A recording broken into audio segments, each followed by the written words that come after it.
хан келінімнің жүгін, сандығын, қыз жасауын алып келеді.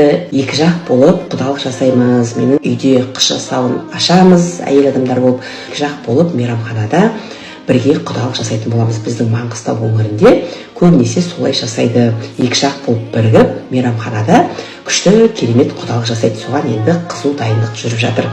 Қызыммен ақылдасам, келініммен ақылдасам. Біздің өңірде қыздар тойға, құдалыққа араласпайды. Олар тек қана өздерінің қол көмегін береді, және де көлік көмегі, тағы да сондай басқа ақылдар болса айтады, бірақ та бізде құдалықта көбінесе келіндер жүреді. Сен құдалыққа дайындалмайсың, не бірдеңе шірдеңе деп. Маңғыстауда құдалық 50-50 өтеді. Төленетін ақшасы, рестораны деген сияқты барлығы екі жақта төлейді, екі жақта атсалысады. Мына жақ 80 адам шақырса, мына жақ 50 адам шақырса, дәл сол адамдардың ақшасы төленеді, дәл екі жақ приз алып келеді бөлек-бөлек, тойбастар алып келеді деген сияқты. Ең бірінші қалай өтетінін айтып кетейін.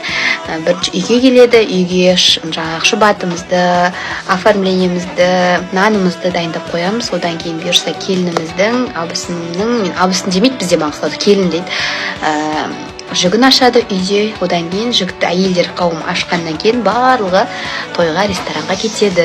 Дайындығының барлығы почти дайын. Мен тек телефонмен шешетін заттарды шешіп жатырмын. Енді сәл қалды, 2-3 алынбаған зат, соны енді аламыз бұйырса.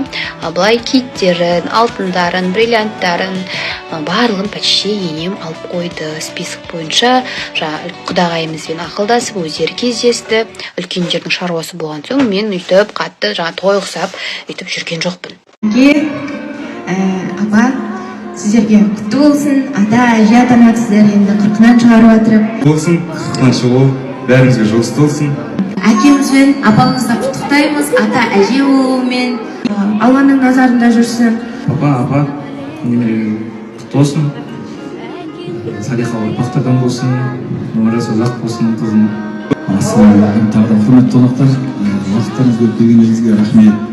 Аллах тағала осы кішкентай Ғайша қызымызға ұзақ ғұмыр берсін, өмірде берекет берсін. Сол баршаларыңызға рахмет. Біздің Хадишоқтың бауы берік болсын. Иншалла осында отырған баршамызға осындай, барша адамға осындай жұғысты болсын той. Дастархандарымыз тек қана жақсылыққа жайылсын.